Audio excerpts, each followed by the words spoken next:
Terima kasih, Datuk Dr. Tan Sri, ada dua perkara. Tan Sri, 2 hari sebelum ini, yang amat berhormat, semasa perayaan Deepavali Open House di Melaka, telah mengatakan bahawa semua sekolah-sekolah Tamil akan nationalization, that's the exact word dia pakai. Tetapi saya lagi ingat 2 tahun dulu bila soalan mengenai pengambilan semua sekolah-sekolah Tamil dan dikendalikan oleh kerajaan sebagai fully aided, yang amat berhormat Timbalan Menteri Tan Sri sendiri menegaskan beberapa kali kepada saya sendiri bahawa kerajaan tidak niat dan tidak boleh kerana kekurangan kewangan dan lain-lain. Adakah ini satu pendirian yang baru?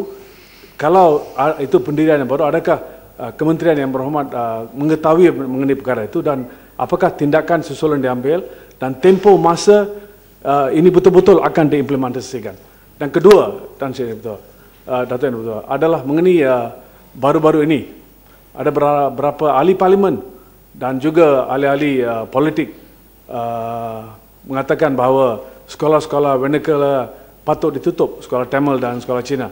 Apakah pendirian yang amat berhormat memandangkan tidak langsung yang berhormat bertentang kepada pandangan ini, tidak bersuara langsung mengenai perkara ini, dan adakah satu resolusi, ada pendirian yang berhormat, kediaman mendiam mengenai bila wujud perkara ini menunjukkan bahawa yang berhormat sendiri bersetuju.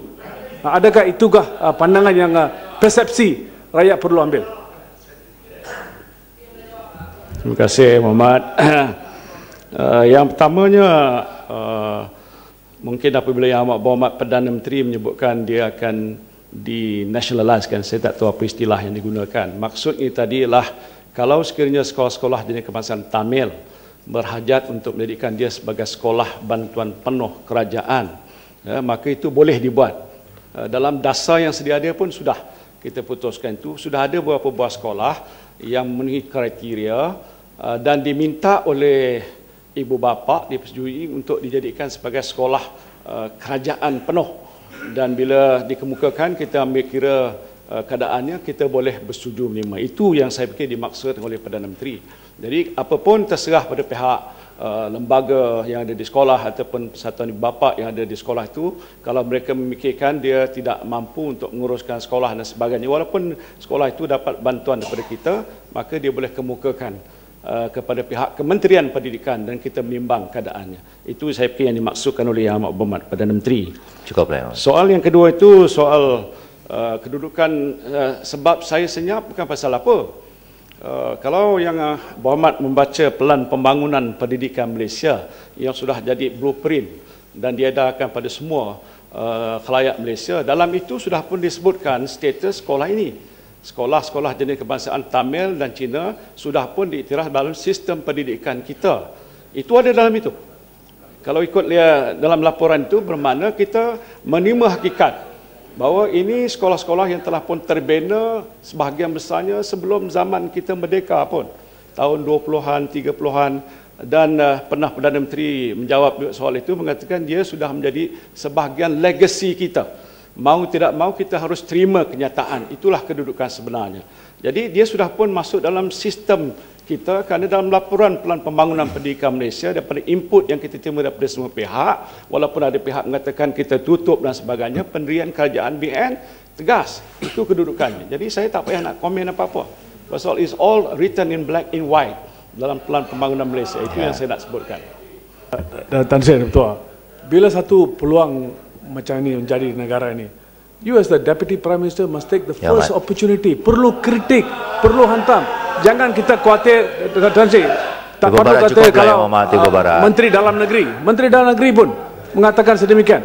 Must take the first available opportunity untuk condemn, tetapi diam, senyap. Itu menunjukkan ada seolah-olahnya ingin tidak apa attitude. Itu nombor satu.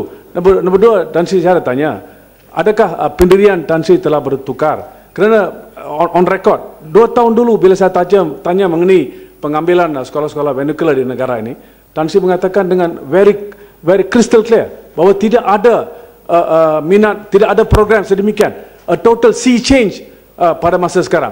Adakah pendirian ini nampaknya satu pendirian yang baru supaya mendapat lagi support dari masyarakat India, atau satu pendirian yang betul-betul niat dan niat yang baik? Yang tidak baik itu sangka buruk, yang berhormat itu. Itu sangka buruk.